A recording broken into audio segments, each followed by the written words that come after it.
Hello friends, welcome to CEC Live Lectures. Dear friends, today in this session we are going to continue further in our series on behavioral finance. Friends, today we are going to talk on heuristics and biases. And for the discussion on the topic, we have with us in our studios Dr. Divya Varma-Gakkar.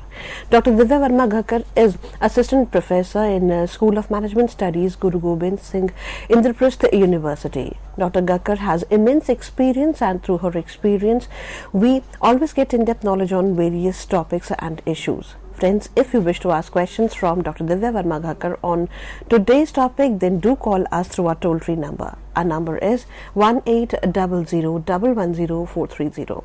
I repeat, our number is 1800110430. Friends, you are requested to call in the last 10 minutes of the lecture only, as well as kindly ask questions concerning to the topic only. Now, I would like to welcome our guest, Dr. Divya Varma-Gakkar, once again. Hello, ma'am. Welcome to the lecture. Thank you so much.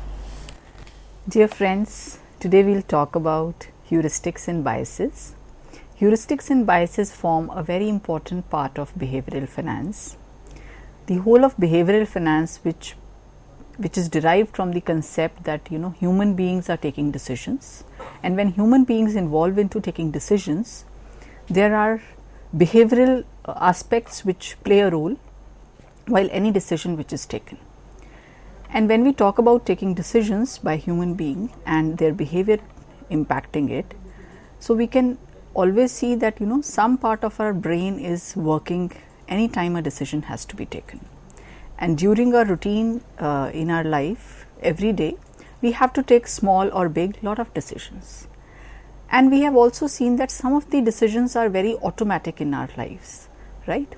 That our morning routine we have to follow, how we have to reach to office. So there are various things which we as human beings have kept on automatic mode. And these decisions are automatically taken without, focusing on that, that is a decision that has to be emphasized until and unless there is. So at any point of the day, a lot of decisions which are taken.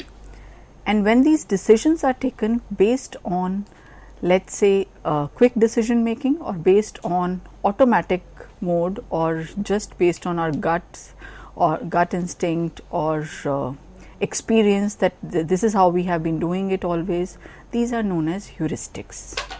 So while the system 1 part of our brain, as described by Daniel Kahneman, that system 1 part of brain is automatic brain. It takes decisions based on heuristics.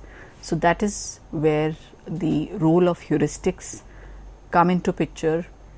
So when automatically some decisions are taken because we have been in routine taking those decisions on daily basis, so they have become routine decisions. Then because of some past experiences over certain choices and decisions which we have made, we take certain decisions. Then also these are known as heuristics, and this is how system 1 part of the brain takes the decision. But when we take decisions based on our logic and a lot of thinking and making a lot of calculations, rational choices, so in that case system 2 part of our brain is playing a role, and it takes little more time for taking decisions, but then those decisions are, let's say, very crucial, are very important, so we try to emphasize and relook at it before taking those decisions. So today we will talk about various heuristics and biases, because we understand that every human being has a distinct behavior characteristics, and every human being has separate, has a different type of style of taking decisions. So when human beings are taking decisions, so there can be certain judgmental biases, there can be certain quick decisions which they take, which sometimes can lead us to wrong decisions or choosing the wrong alternatives. So they are known as biases. So let's talk about what are the heuristics and biases which any investor or any individual who's involved in financial decision making can be affected by. That is, and how, what are the implications of these decisions on investors, on their investment returns, and how these decisions can be avoided.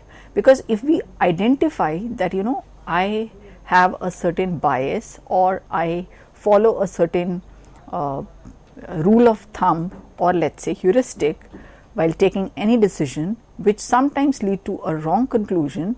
So if I know about this pattern of thinking of mine, then maybe as an investor, I'll be able to modify it, or I'll be conscious while taking such decisions, or whenever such a situation will occur in life.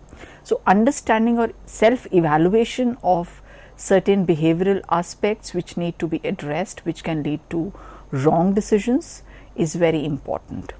So for an investment consultant who is giving investment advice to his client, where he is taking into consideration client's choices and advices or his preferences, then also as an investment advisor, one needs to understand that what is the heuristic and biases, or what are the behavioral patterns your client is following, so that one understands that these are the biases he is affected by, and if he is aware of that these biases do affect his decision making or his choices of alternatives, then the client can be self-aware and can also avoid certain investment mistakes. Or as an investment advisor, you can always consult him or tell him that this is a behavioral bias, and you should try to avoid it, or this will not be the correct logic of taking the choosing the alternative or taking this particular decision, and accordingly things can be modified, or some wrong decisions or some risk can be avoided out of the scenario. So today first we'll talk about various heuristics, and then we'll come up to various biases. And continuing with this, heuristic basically is a problem solving approach that employs practical, easily available solutions to achieve the goals. Heuristics allow people to use quick available information which we derive from our experience and help in decision making and problem solving. In psychology, this term is explained as efficient rules that are simple, have been derived from how people make decisions to solve complex problems. So these heuristics are also known as rule of thumbs. These are guesswork, intuitive judgments, gut feeling, or common sense. Very common method of using heuristic is trial and error approach. So whenever we have a problem in hand, we first of all try a trial and error approach, where we try to draw a flow chart of these are the components of, these are various alternatives available, this is how we have to make a choice or a decision. If a problem is complex, sometimes we do backward calculations and try to see that how a decision can be come up to. If the problem is abstract in nature, then we can relate it to some concepts which are concrete to take a decision. Now, how heuristics have been helpful to human decision making? Heuristics are very useful in decision making, because in a routine life every day we have to take thousands of decisions, or we have to make choices out of various alternatives which are available, and many of the decisions are very routine in nature, right? So in that case, these heuristics help us to take out decisions which are take quick decisions which are routine in nature, which we can derive from our past experience, or which we can derive from our gut feeling, or where our intuition works into comes into picture. That if you are unaware of something which is happening and we have never come across such a situation, in that case sometimes the sixth sense or the gut feeling or the instinct which a person has, that comes up with the right choices. Because this world is full of information and our brain is very quick in processing this information, sometimes these mental shortcuts or these heuristics, they help us take quick decisions. Decisions are relatively taken at ease if we use heuristics. For example, if we know whether we have to, if we are driving our car and on one road there is a traffic jam, automatically our brain would give us an idea to take up a different route. So that comes up as a heuristic. We know a separate route, we know a different route to reach to our destination. One road has a traffic jam, automatically this type of decision will be taken without us even putting an effort on taking that decision. Now, there are 4 types of heuristics which we are going to discuss here. First heuristic is availability heuristic. Availability heuristic basically is a mental shortcut which help us take decision based on easy and quick ideas which come to our mind. So, availability heuristic is based on that whatever information is available to us, or whatever is the most recent information which we have seen or gone through, we will use that information for taking a decision. So, it will be an information which is most easily recallable. So, when we are involved in taking some decisions, when a situation comes to our mind, we try to judge those events which are more frequent than others, and they are available on the top list of your memory. So, while solving any problem or while taking any decision, whatever first comes to our memory, that help us take that decision. So, for example, if you plan to visit a city and are trying to book some airplane ticket, and you have just read a news of a airplane crash, maybe it will affect your decision of going by plane or going by train. So, availability heuristic makes you think that since air disaster is something which comes to your mind first, so you will assume that it is more frequent that air disasters are happening. So, you end up giving weightage to maybe a car travel or a train travel rather than air travel, because your memory says that air travels are more frequent nowadays. For example, if there is a news related to a car theft, one can make an impression that car theft is very common in the area in which you live, which statistically may not be the case. So, availability heuristic is very useful as we are taking decisions, because we have less time and resources to investigate in greater depth. Just by the latest memory or information which comes to us, we take that decision and the problem is solved. So, when we face such a situation, availability heuristic is the one which help us take quick decisions, but it can lead us to various errors and wrong decisions rather than choosing the right decisions. For example, we can take certain example that if we see a news report about people losing their job, one might start making an impression about themselves that a lot of people are losing jobs nowadays, so your job is also into danger. You come up with an information that there's a lottery winner, and suddenly you also have bought a lottery, so you will think that your chances of getting a lottery or winning a lottery is a lot. So, that becomes a favorable option for you. And if you see that these marketers who are using availability heuristic as very common way of making an impact on your memory, when we see a lot of advertising when we are watching TV or any social media. So, the advertisers, they try to make an impact on our mind by flashing those ads every now and then, or we come across those advertisements every now and then, so that they make a lasting impression on us whenever we are taking a purchase decision.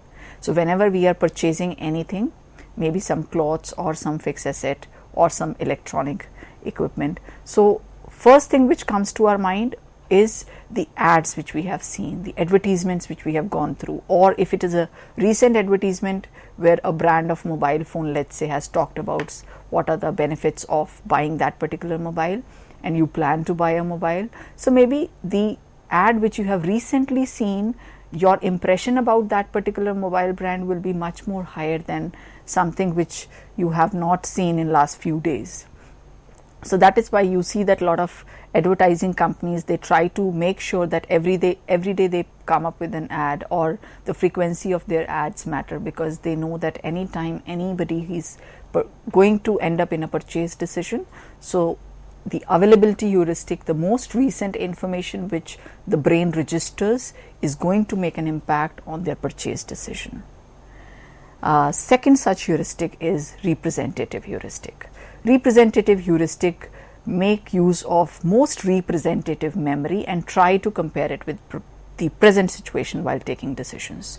So, representative heuristics make use of the representative memory. For example, to establish a person to be trustworthy, you try to relate them with some of your mental examples. For example, you come across a lady who's an old woman like your grandmother. So, looking at that woman's personality and assuming it similar to your grandmother, you will have certain behavioral pattern in your impression in your mind that she is kind, she is gentle, she is trustworthy, she is elderly, she is respectful. So like this, just by looking at somebody who enters a room who looks like an old lady who represents your grandmother, all those personality characteristics which your grandmother has, you assume that that particular person also has. So that is what plays a role when you say that we everything has a first impression. So when we take decisions based on first impression or make judgments about people based on the first impression, there our perception or the perceptual image which we create plays a role, because we try to relate it with something which represents our which comes from our memory, that this person looks like this. So if you come across a person who's into meditation, you get to know that this person is into meditation and maintains a healthy lifestyle. So you will have a positive impression about that person, that he is spiritual, he is doing meditation, he is very clear in his thoughts, he is a positive person, he is optimistic, he is giving positive vibrations to you, and he is a holistic healer. He'll spread peace across, and lot of positive attributes you will quickly assign to that person as soon as you will know that this is a person who's into meditation or maintains a healthy lifestyle. So all these attributes which you have just decided about or you have perceived about somebody, just because you have just met that person or you have got one piece of information about that person, it simply shows that your brain is creating certain assumptions, or the perceptual mapping which the brain is doing. All this is because of representative heuristic. So according to your mental prototype, their traits match up with, you try to match up the traits with the profession, right? For example, you met someone for the first time and you know that he is a teacher. So you will have a lot of first impressions or a lot of assumptions about their personality, that if he is a teacher, that means he is very balanced person, he has good amount of knowledge, he is honest, he is trustworthy, and all those good attributes you will assign to him because you have been respecting your teachers throughout your life, or you have very good impression about your teachers. Similarly, if somebody meets a doctor, then you have an impression in your mind that okay, you are a doctor, that means you have he is very positive, he is a healer, his purpose of life is to help others. So apart from what happens when you interact with them, what type of person they come out to be, but that first impression which you makes, it is because of the representative heuristic, because your mind already has that type of personality mapping and some attributes which you have decided. Now there are two determinants of representative heuristic. One is similarity, another one is randomness.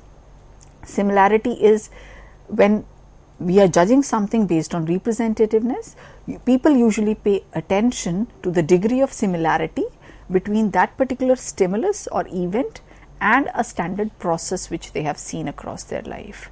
It is important that these features need to be salient. For example, it is believed for long that stress causes ulcer. This can be because of representative heuristic, although it is bacteria which causes ulcer in human beings. So sometimes we believe that people become fat because of eating fatty foods, but doctors also get influenced by the representative heuristic when they find some similarity in their diagnosis. So when you visit a doctor and you talk about that, this is my problem, so he will make certain impressions, and those mental perceptual mapping will be done, and based on that, a lot of things he will tell you that you are into this, and this is how you can change yourself. So all this is because of similarity pattern of our mental framework and the kind of the situation which somebody comes across. Second reason why representative heuristic play a role is randomness. So when things are irregular and do not follow a particular sequence, and there is a randomness, then they affect the judgment under representative heuristic. For example, a coin is tossed number of times and head and head and tail will come in a pattern. If a pattern comes like head, tail, always like this, it is randomly coming. There is no such biased role in it, or head and tail. So even if it is a randomly generated series, but the observer will believe that this coin is biased, because such kind of pattern cannot happen.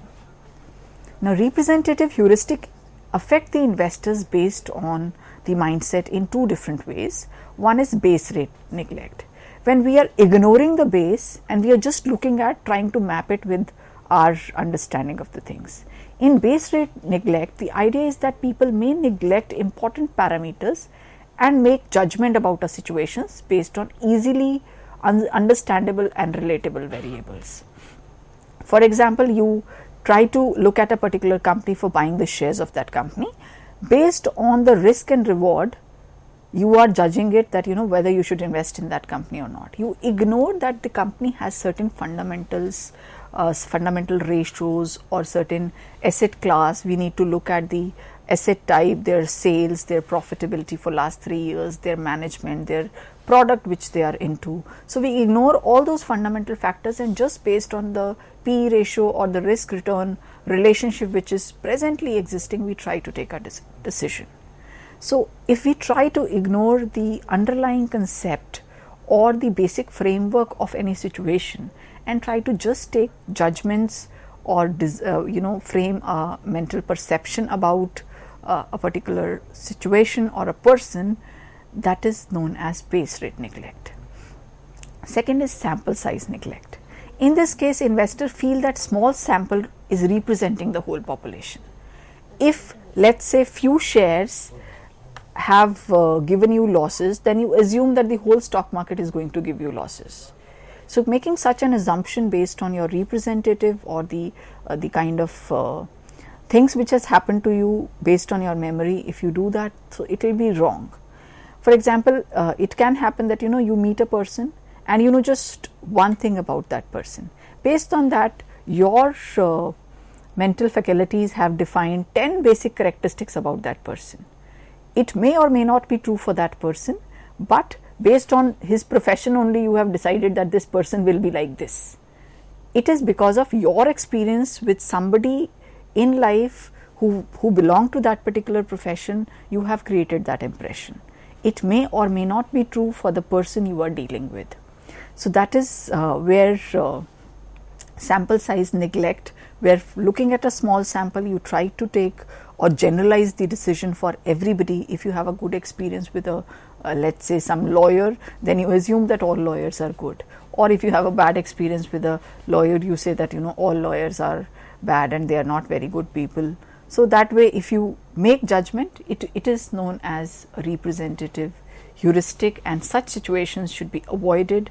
And if you know that you are into this kind of a scenario where you end up drawing first impressions or you end up creating perceptions about someone, so if you are aware about this situation, you should try to avoid it while taking major decisions of your life. Third heuristic is affect heuristic. Affect heuristic is that we are affected by the emotions and the emotional response whenever we are taking any decision. So this heuristic allows people to take decisions based on their current emotional state. If you are happy, sad, you're fearful, or you're surprised, you're amazed. So depending upon that, your emotions might influence the decision making process. When you are in a positive emotional state, you try to perceive everything that everything has got good benefits, and you can it will give you good returns, or this decision is going to be very positive, or the person you are meeting throughout the day are very nice people and they are very helpful people. But if you are in a negative mindset on a particular day, maybe your impression about those people, everybody whom you meet, you say that it's a gloomy day, I don't like, and this person is not good, he is a cheater, or you will make only wrong impressions about people, you will make only wrong impressions about situation. So sometimes our mood, our emotions, our state of mind, our emotions, they affect any decisions which we come across. And affect heuristic, it works at subconscious level and it shortens our decision making window. As automatically, as soon as we see a stimulus, our mood comes into picture and it affects our decisions. For example, when someone reads a word like child, mother's love, feeling of affection, comfort appears. When we see words like cancer, murder, feeling of fear, sympathy is generated. So affect heuristic is used to judge benefits and risk of any stimulus depending upon the feeling which you are generating. So it is going with your gut. Whatever is your mood, that will decide what kind of decisions you are going to take. If you are feeling positive, you will be a risk taker during that day. If you are feeling negative, you may end up taking less risk during the day. So your feelings towards the stimulus and the response can be negative or positive based on your affect, your emotions, your mood during that day. Now, while such mental shortcuts allow people to take quick decisions which are usually accurate, but they can also lead to poor decision making. For example, advertising shows that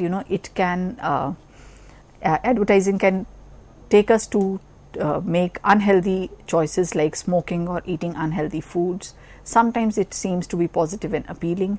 These advertisements can sometimes influence the emotions of consumer, which can lead to poor health decisions and risky behavior that can have serious and long-term consequences.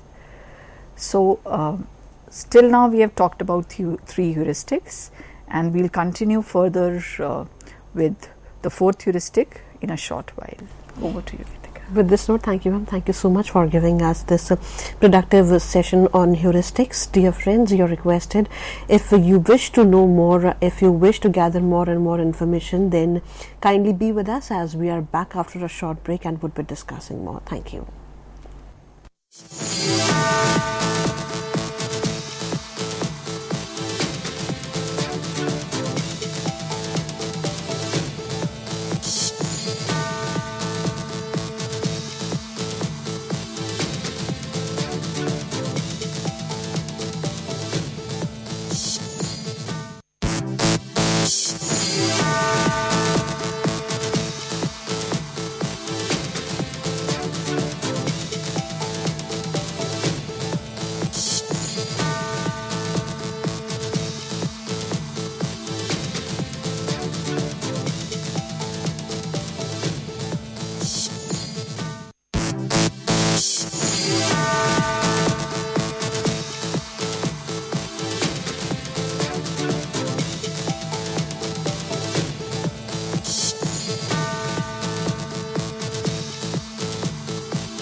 Hello friends, welcome back to this session. Friends, as you know that today we are talking on heuristics and biases, and for the discussion on the topic we have with us in our studios Dr. Divya Varma-Gakkar.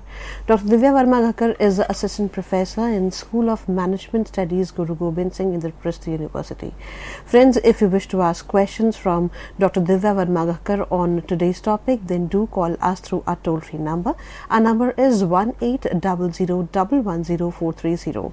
I repeat, our number is 1800110430.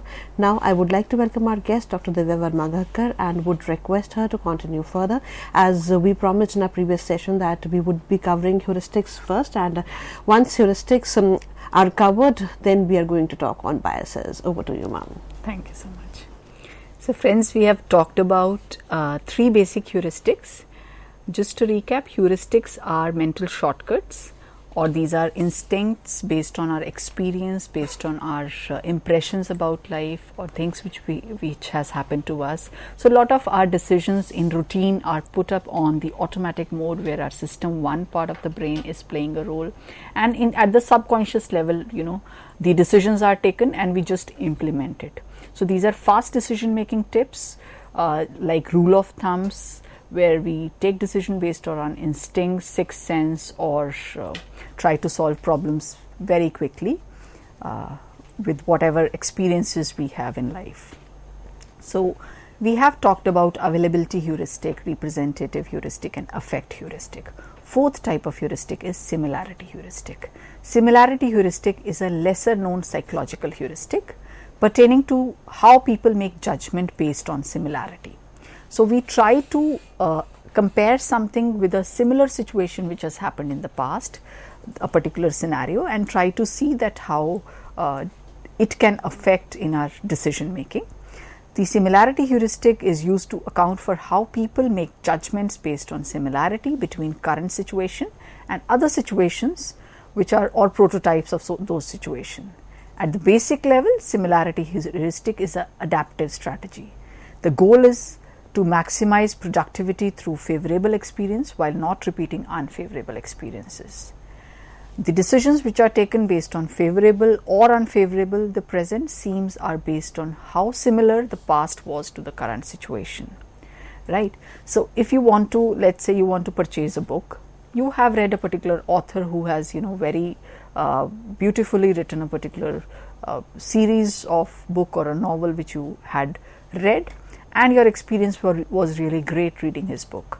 So next time when you are going to a shop to buy a book, maybe you will understand that he is your favorite writer, or his writing style you really like, and you may end up buying another book from the same author. So your purchase decisions are positively influenced because of the similarity of, let's say, the concept or that particular author which you have liked.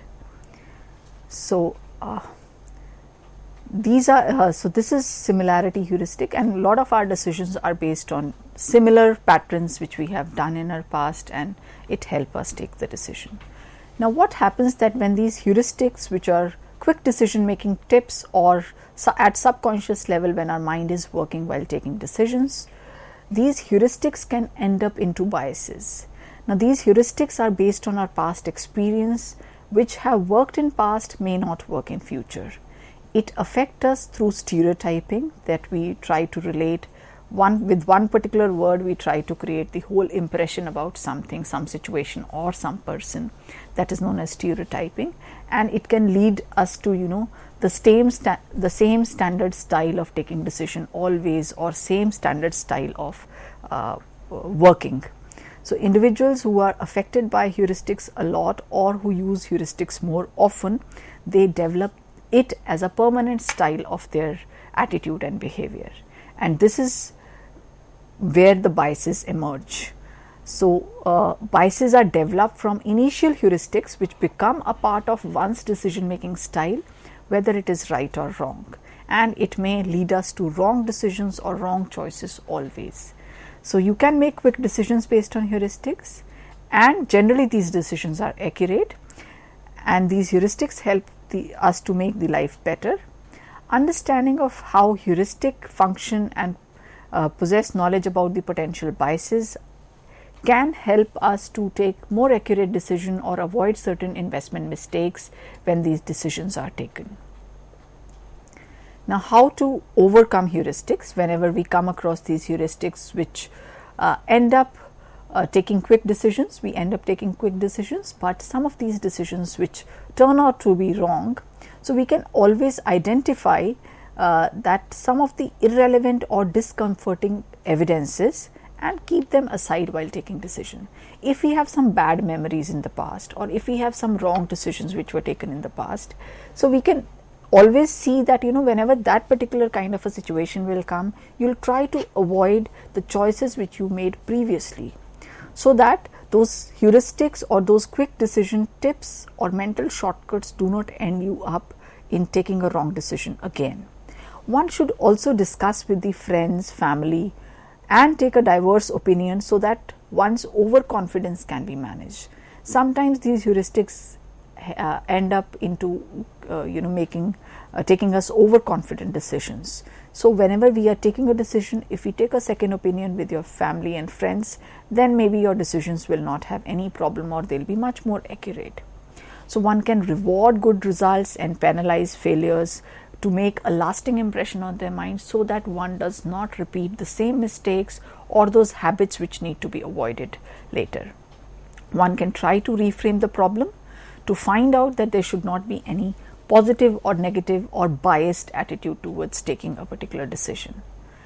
Individuals can redefine their problem so that it may not be matched with any previous experience of the similar kind, and any scenario can be independently handled, so that there is no chance of these heuristics end you up in taking wrong decisions.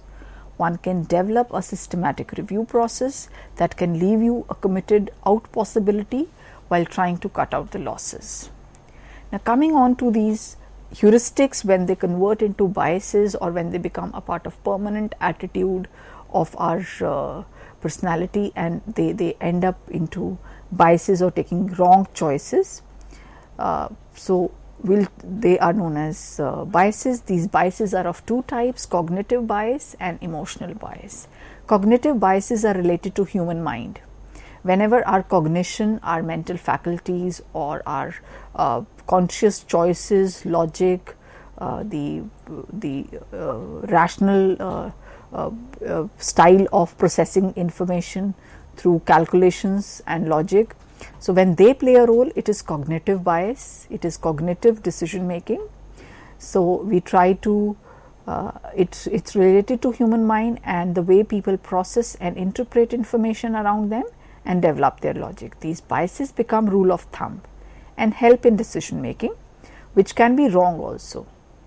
These biases are also related to our memory. Second type of bias is emotional bias. Emotional biases are more difficult to handle. These are the emotions which play a role, which become a bias whenever we are taking a decision. So every human being is full of emotions, and everyone is affected by one or the other bias. Clear understanding of these biases and their impact can help investor minimize the impact on decision making. So we'll talk about almost 18 to 20 biases in this series of lectures. First bias which we are going to talk about today is overconfidence bias. Confidence is good, but overconfidence is bad or not good. Overconfidence makes a person misjudge his belief and opinion about any situation as compared to the actual worth given the objective parameter of the situation. This can sometimes lead us to dangerous situation because of overconfidence. Someone may not prepare well because of entering into a situation. So overconfidence bias is a bias which can lead to a person into trouble or losses just because he overestimated his understanding and abilities to handle the situation. Overconfidence can make a person misjudge his beliefs and opinions about any situation as compared to the actual worth. Overconfidence is defined into three ways. 1. Overestimations of actual performance. 2. Overplacement of one's performance relative to others. 3. Over-precision in expressing unwarranted certainty in the accuracy of one's belief. There are two types of overconfidence. One is prediction overconfidence. In this case, the investor do not take large consideration gap in variation of prices, whereas the actual standard deviation may be high.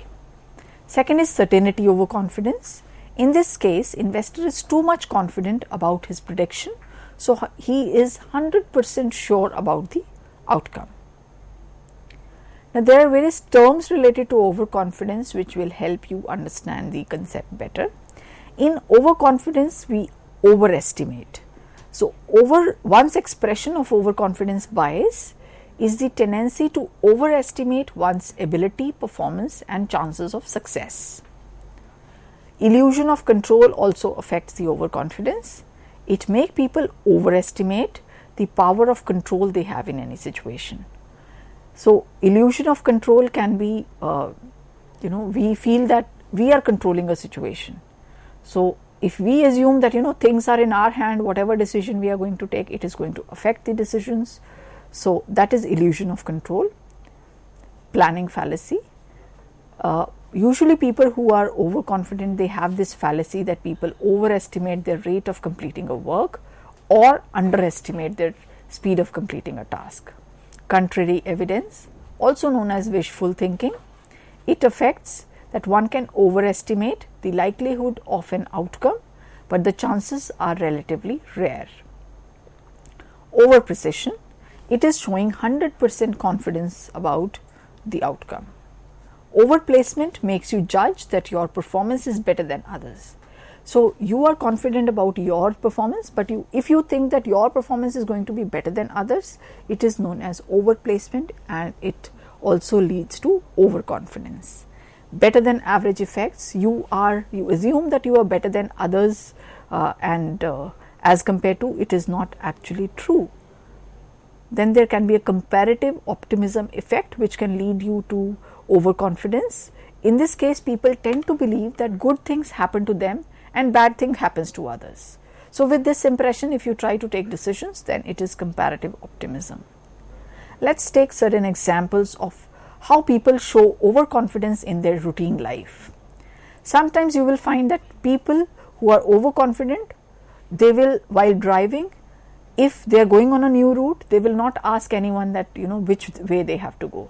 Just based on their gut feeling that they know the route, they will keep on moving on a path without even using a map, without even asking anybody for help for chances of searching a new route, which shows their overconfidence in their sense of direction. Somebody can be overconfident about their knowledge and may not prepare for a competitive exam. So, many students we see that are overconfident about their ability, that they know everything, so they need not prepare for one day or few days before the competitive exam, and they can end up failing the exam. Now, a spouse or a partner relationship can also can be an overconfident relationship, where one person can take the other person for granted that he will never leave me, and take undue advantage or do not take care of the other person, also shows his overconfidence. A student can be overconfident and can showcase this overconfidence while filling, let's say, forms for getting admission into various institute. If he feels that he will get into Harvard University, let's say, and he applies only in Harvard University, because of his overconfidence, he may end up not getting admission anywhere, because chances that Harvard University will take him are less, or he is overconfident about his ability. So, one should always have a backup plan if he feels that you are self-confident but not overconfident.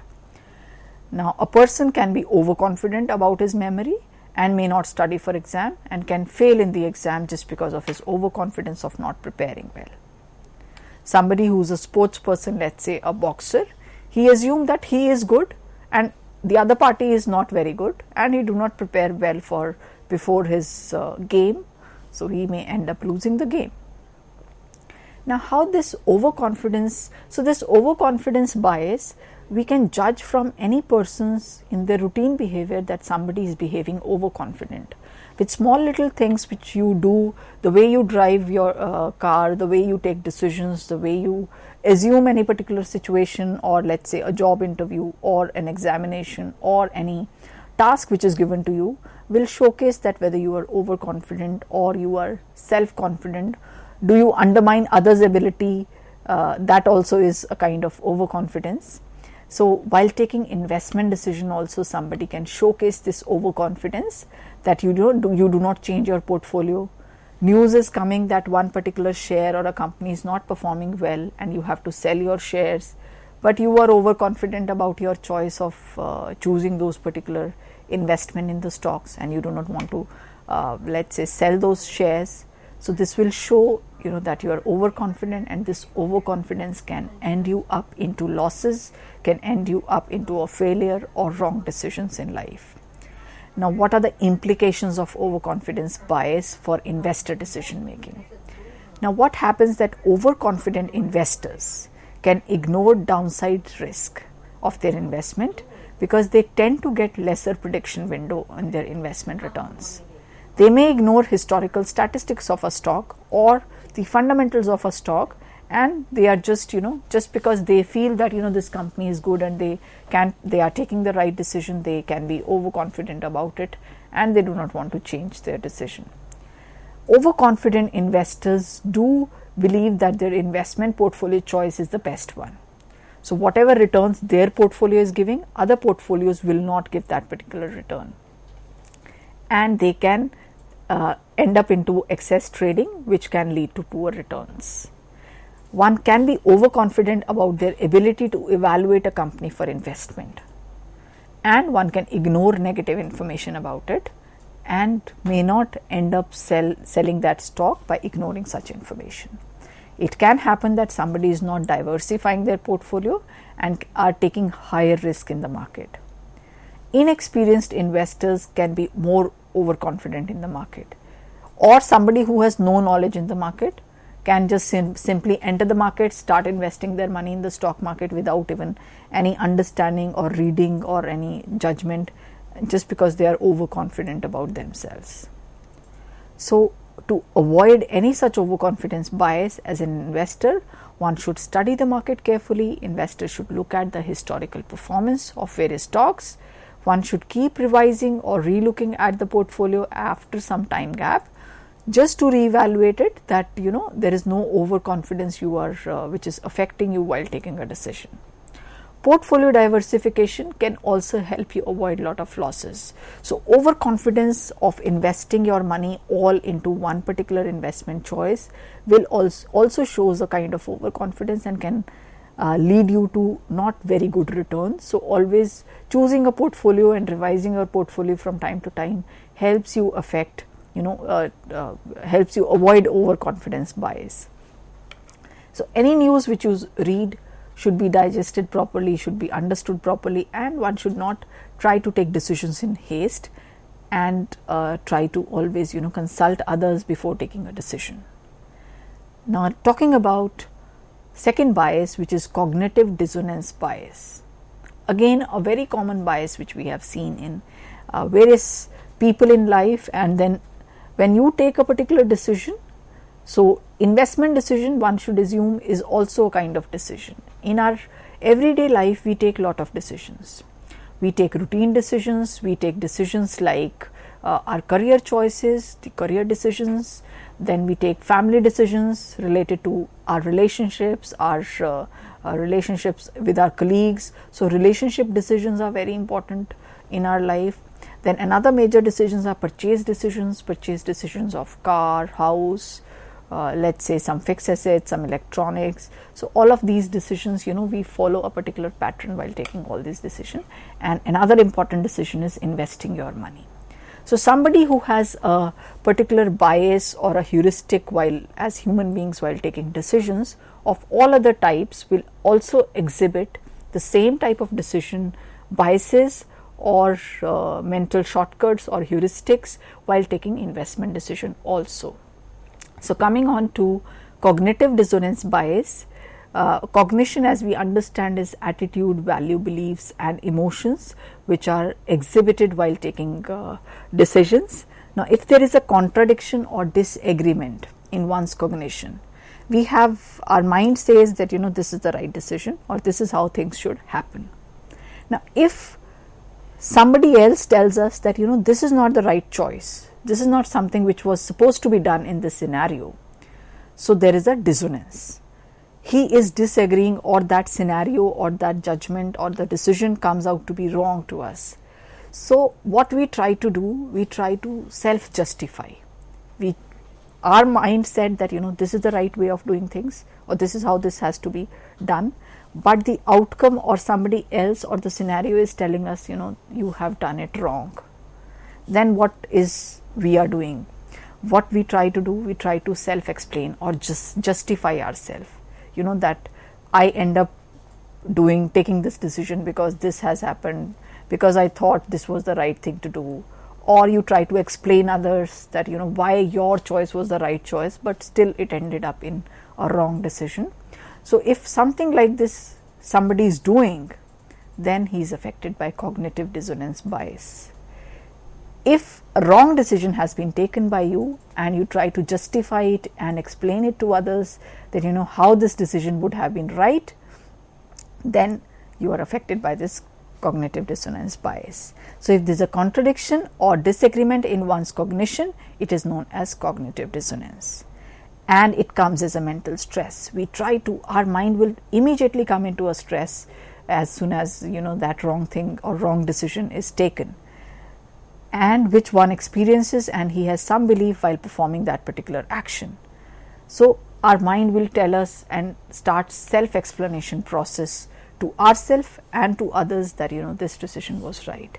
So when such inconsistency in our choices and our decisions occur, and so the person becomes psychologically uncomfortable, and to reduce his cognitive dissonance, he tries to avoid situations or justify himself why he has to stick to his beliefs.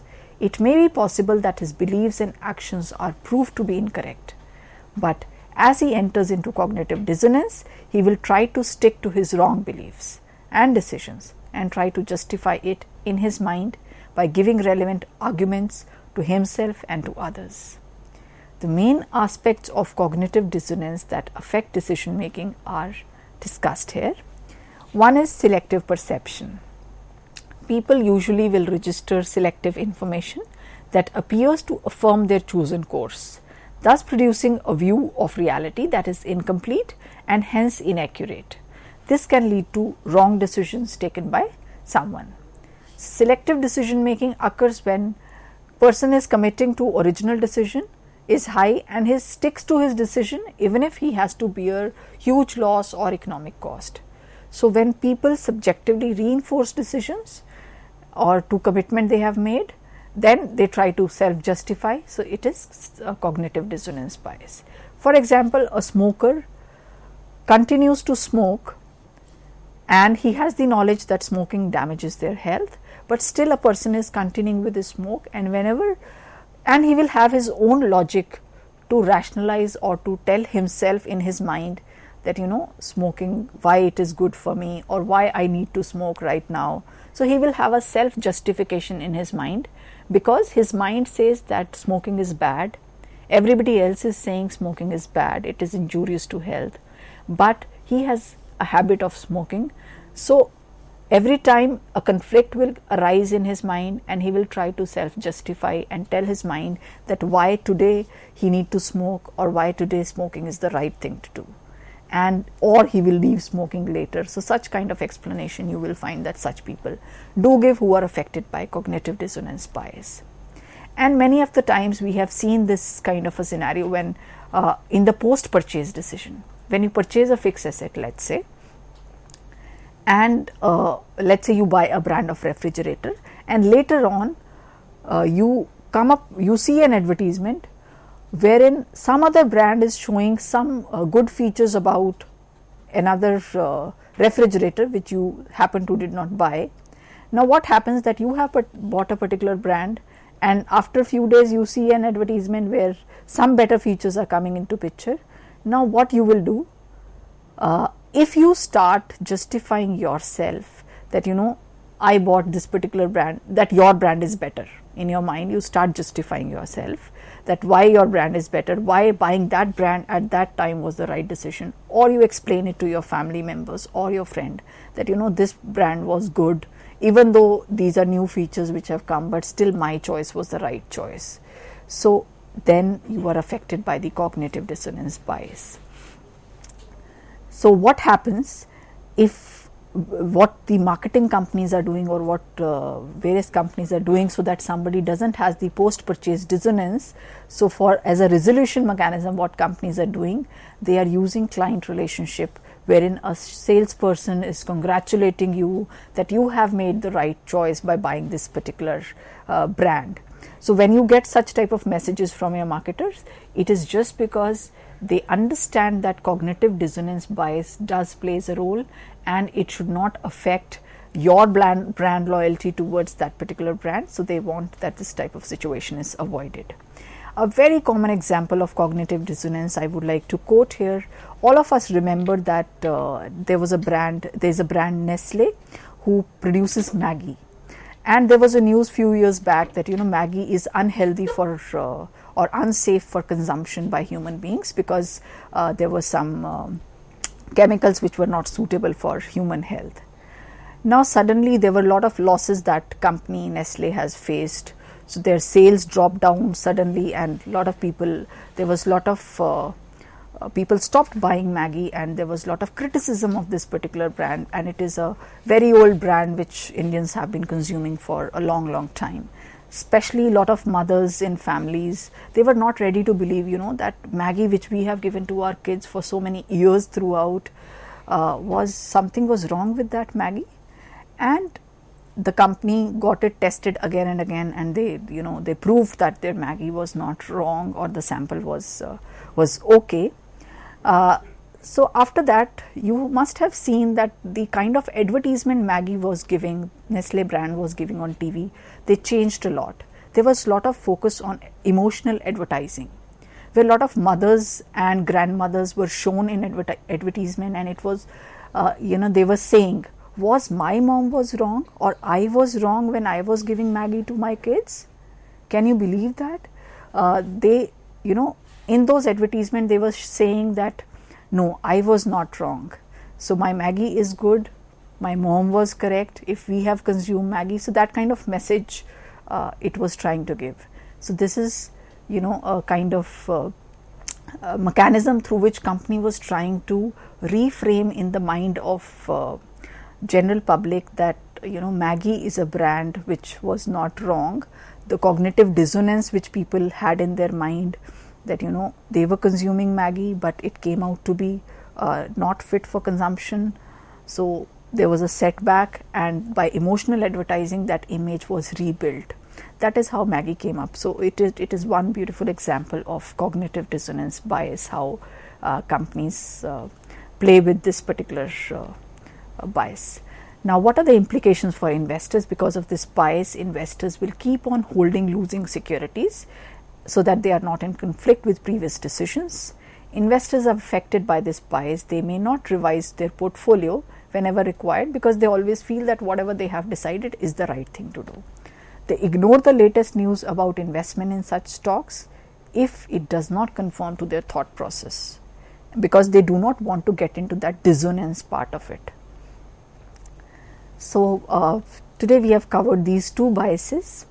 In next coming lectures, we will cover other biases which are remaining, and thank you very much for your attention. With this note, thank you so much for giving us this productive session on heuristics and biases. Friends, there is a lot more for you. You are requested to watch our forthcoming sessions too, to have more and more insight into the topic. If you wish to write to us, then do write to us at info.cec@nic.in. At this ID, you can post your questions as well as your feedbacks too. We are going to meet again soon. Till then, take care. Goodbye. Thank you, ma'am. Thank you. Thank you so much.